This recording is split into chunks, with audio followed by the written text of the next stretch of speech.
We took 24 hours to explore the best of Boston's modern city and rich history with great gluten-free options. Let's go.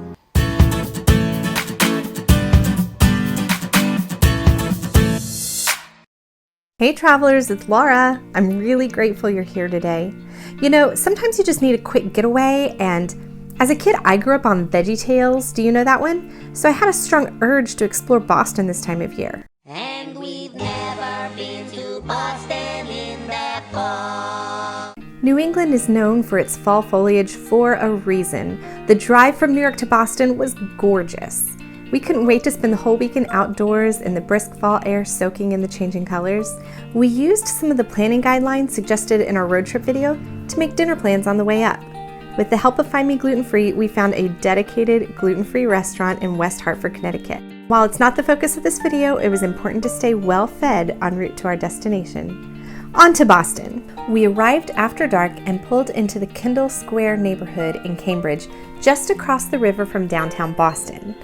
This area is the tech center of Boston, where MIT is located. The Cambridge Center Marriott was immediately welcoming and warm to our family. Since it was Halloween weekend, they had a few fun touches, like a jack-o'-lantern display, and the staff brought over a bin of goodies for the kids to choose from.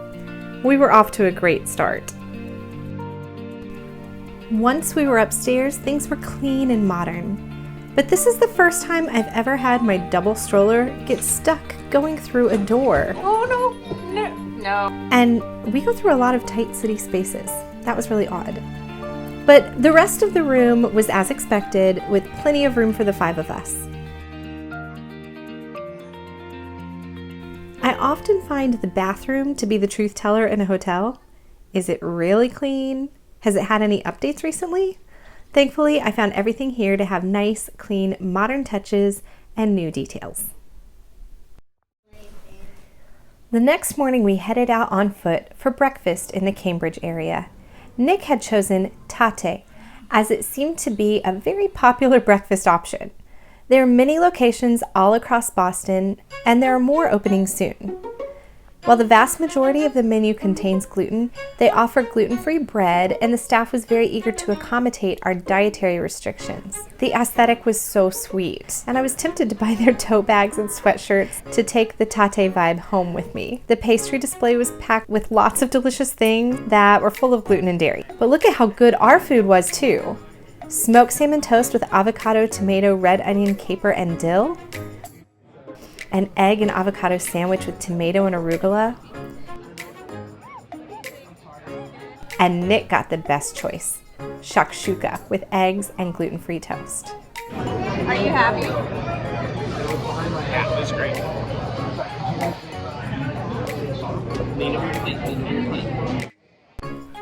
Some of the tables had bar stools or were high-top counters, so there were very few spots that could fit a family with kids. But it was worth waiting around a little bit for a spot. Tatte is popular for a reason. Adorable atmosphere, delicious food, and quality coffee. Where did all the salmon go from my tortilla?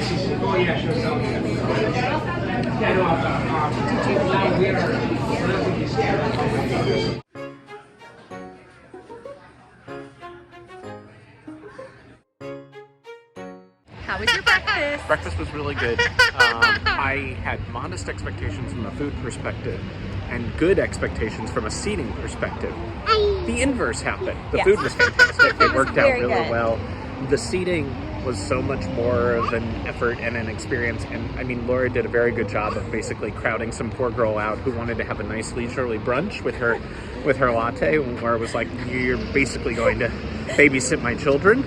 And then she left, and we have lots of room. We're not bad people. This is the risk of going somewhere with communal tables. People might sit real close to you. Yeah, I mean, she kind of had to realize that it wasn't going to be comfy, leisurely. So Gotta get up early for that. I apologize to her. I do hope she still subscribes I hope she and smashes the like button. I hope she enjoyed her latte until we arrived. But yes, there was limited seating. A lot of it was little stools that don't really work for kids.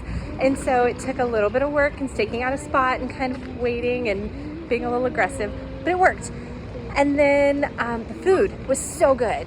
The gluten-free bread was like The gluten-free bread was like Sonic like bread. Texas toast. It was so good. And my smoked salmon tartine had a lot of dill on it, so it was really bright. It didn't have a lot of smoked salmon on it because the baby stole it, but that's not their fault. It's Axon's fault. It's Axon's fault. I liked that they had oat milk and simple syrup and things so we could doctor up our cold brew. And the cups are super cute. Stumptown, by the way. Stumptown For coffee. those who keep track of their coffee options. And Tatte, like latte. So cute. Then we headed back over to our hotel because just outside the front door was the entrance to the Kendall MIT stop on the red line of the T. Boston's mass transit train made it easy to hop from our hotel neighborhood, teeming with MIT students and tech offices, to the heart of downtown. What do you think? Is it going to be a nice elevator or a scary elevator? In New York City, I would avoid most elevators on subways. But let's see how the T. It only smells a little bit like a toilet in here. Just a tiny bit. Just kidding, that was the wrong side. You have to cross the street. Don't go to Alewife. That's the end of the line away from Boston. It's as if we've never ridden a subway before. This doesn't smell like a toilet, but Better it's Better loud. elevator. Exactly. better elevator on this side. Okay, cool. So kids under 11 can ride with a paying adult. And the turnstiles are gates that open and close and are very easy for the stroller to get in when we use the accessible entrance.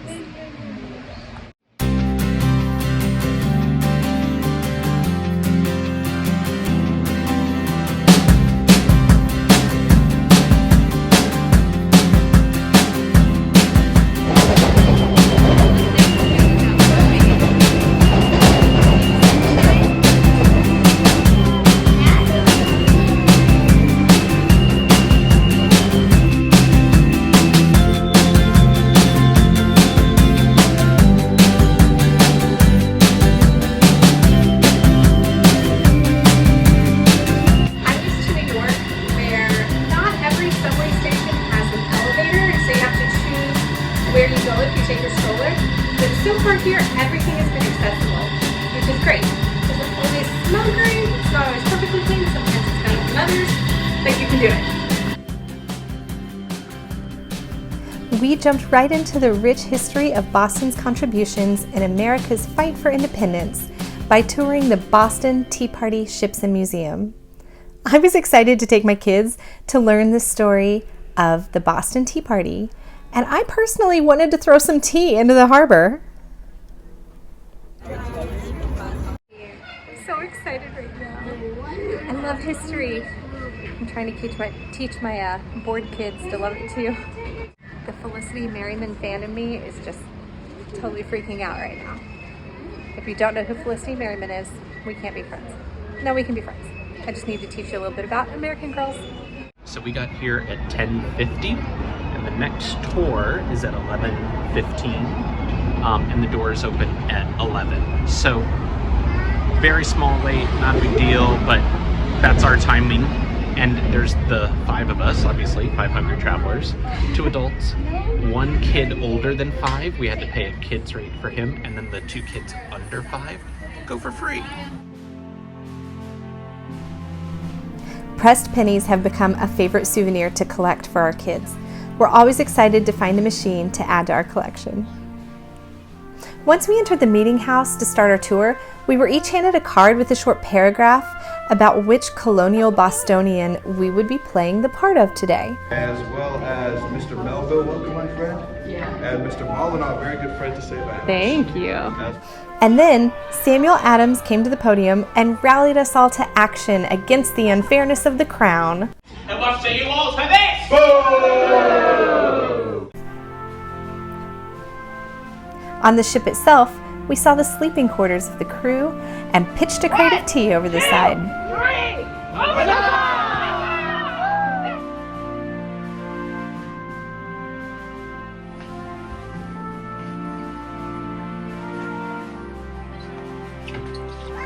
You did it! Huzzah! I honestly thought the little ship would be the highlight. But inside the museum was a lot more presentation, with characters telling more of the story in this really just engaging way. The production quality blew us away. Do not skip this activity. After the museum, you exit through Abigail's tea room, which carries some basic concessions and gifts, not much gluten-free except for these packaged David's cookies. But they do have a tea tasting where you can sample each of the 5 teas that were thrown in the harbor the night of the Boston Tea Party. Talk about a taste of history. So what did you think of the Boston Tea Party Museum? I thought it was very cool. Obviously, being a Disney person, I was like, this feels very Disney. It does. Which it Like the definitely production does. quality feels less historical museum and more like attraction. Yeah, like this is a 45-minute. I actually, my brain went right to, oh, this is what Disney's America would have been. Right. I Had- had that same thought. And I was like, this is more exciting than the American experience. Sorry to say. Well, the American Adventure. The American Adventure. Because I've only been on that once and I fell asleep. So. It's hotter there. I will also say, from a food perspective, I thought the tea flight Yeah. was actually a really interesting opportunity. Yeah. That was pretty cool. So it's interesting because I very clearly remember going to that as a kid. Maybe even more than once, but definitely once. I definitely remember throwing the box over Really? as a kid. I definitely remember going on Under Deck or Below Deck, different TV show, Yeah. under as a kid. And I think what I don't remember, because I doubt it existed, was the very high quality technology around the So video cool. presentation. I did not expect there to be, so there at one point was projections and then there were video screens and at one point the oil paintings came to life and started talking. It was They it was were so really cool. Yeah. So, yeah. Next, we headed to the place that was most highly recommended when we told friends we were planning a Boston weekend, Kane's Donuts. Kane's has long been a favorite in Boston, and while they do offer their traditional line of regular gluten-filled donuts, about half of their flavors are from their gluten-free line, made in a dedicated facility and also without dairy or nuts. Guys, these are the real deal, fried and glazed and amazing.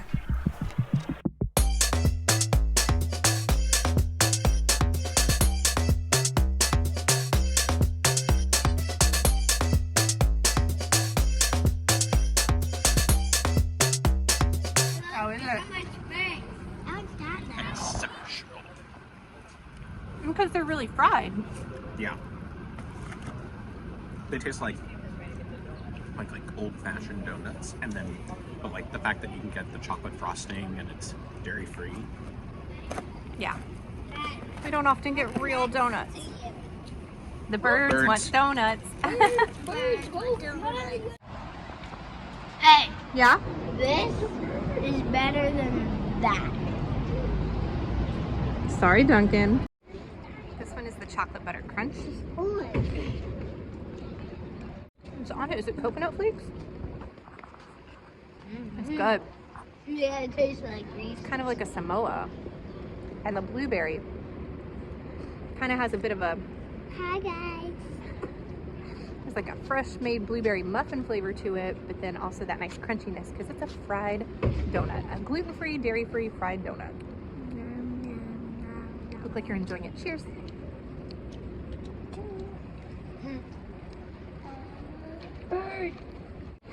So we got a, is this cherry? Jelly filled. We got a jelly filled and a lemon filled, and they're round like regular donuts. Like a lot of times jelly filled donuts don't have a hole in the middle, and these had a hole in the middle. But you can tell they filled it inside the middle of the ring. Magic. You see them? I do worry that jelly probably has some food dyes in it. Everyone has to vote. What was your favorite flavor? Blueberry. Blueberry? What about you, Nora? Mine was jelly. The jelly was good. Yeah, I think the blueberry was my favorite and the jelly was my second. Orange. Orange? Yes. You're a pumpkin spice boy? Yeah, boy. So when we were planning to come to Boston, the #1 place that everyone said we have to go is Kane's Donuts. And it did not disappoint. Fried, gluten-free, dairy-free donuts are basically impossible to come by. And they were so good. Go. Y'all, I think I just saw Ben Franklin scurrying through town with his iPhone. Full get up. It was funny. We did just pass a big costume contest going on downtown. There's some extra festivities thanks to Halloween being just 2 days away. Spooky Boston. We had mapped out a walking tour of historical sites in downtown Boston, but our kids started asking if there was a park or playground they could take a break at. So we made our way to Boston Common. Boston Common was the first public park in the U.S. and has tons of green space. We were about to go to lunch and the kids said, "We're not hungry, we just had donuts." And we said, well, we have some other historical things to go see. And they said, you know what, we just did a bunch of historical all morning, let's just play. So here we are at the playground. Gotta let them take a break and stretch their legs sometimes. We were still pretty full of donuts, but it was time for some proper lunch. We had planned to go to Dig, but the location we went to is only open on weekdays. That's especially something to be aware of if you're going to a city with a business area or financial district. If there aren't many residences, there may not be many restaurants open on weekends. But thankfully, just a few doors down was a Be Good, which totally suited our diet. In general, we found Boston and Cambridge to be full of great quick-serve options for gluten-free and vegan diners. Places like Kava, Be Good, Dig In, and Bluestone Lane. We had fun with these natural probiotic sodas, and the kids got sweet fries and a Beyond Burger on a gluten-free bun, while I had a Harvest Bowl that was delicious. After eating way too many donuts, I was really thankful for a yummy, nutritious mix of kale, quinoa, acorn squash, and apple with sauteed onions. I could seriously eat that every day. We kept walking and exploring, which brought us to a farmer's market outside of the Boston Public Market. Y'all, the Boston Public Market was so cute. We adored the guys at Q's Nuts, where everything was gluten-free and dairy-free.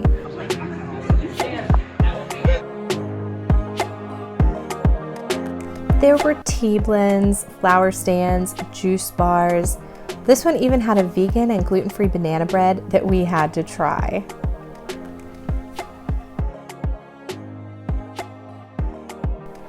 But the real reason we came here was to try Jennifer Lee's Bakery. This vegan baker is so allergen friendly, a true teal pumpkin kind of Halloween treat. So we bought a few things to take back to the room and have for dessert after dinner. To wrap up our day of history, we walked over to Paul Revere's house. You can tour the inside, but we opted to just take a quick moment to explain Paul Revere's story to the kids, which was just about all the patience they had left for another story about the American Revolution. On this trip, we didn't go to Quincy Market.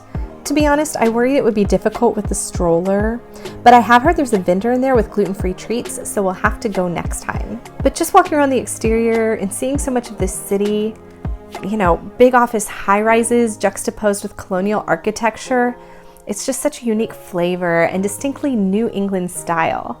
I love it. There's the Marriott. There's the subway entrance. There's the Google offices.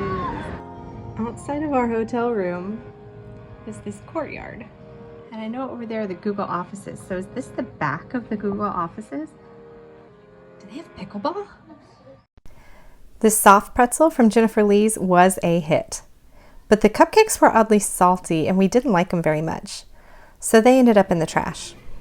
Pretty view. Sunset. Dirty window.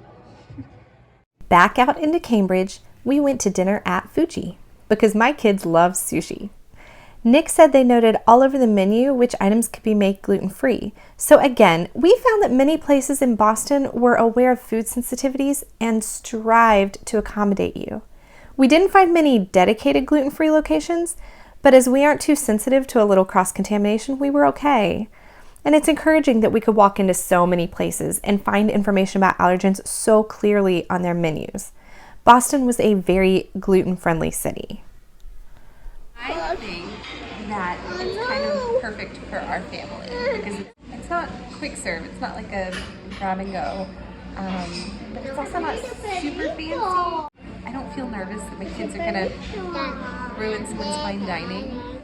And there are so many notes on the menu about what's gluten-free and what isn't, which means we're very conscientious about those things. The next morning we packed up and headed out early to Cafe Luna. We were unable to score a reservation in advance, and I was amazed at how packed it was, only 30 minutes after they'd opened for the day. We started brunch, as we should, with yummy drinks. Bloody Mary, matcha latte, and a cold brew nitro. I tried mixed cold brew.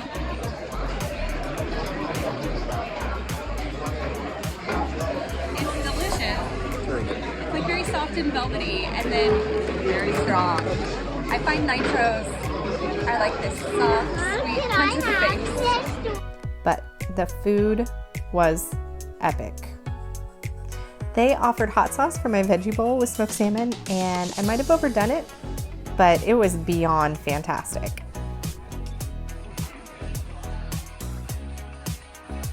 And since it was Halloween Eve, there were lots of costumes.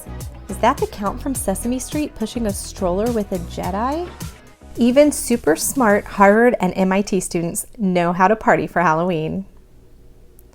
Speaking of Harvard, let's go explore the historic ivy-covered campus.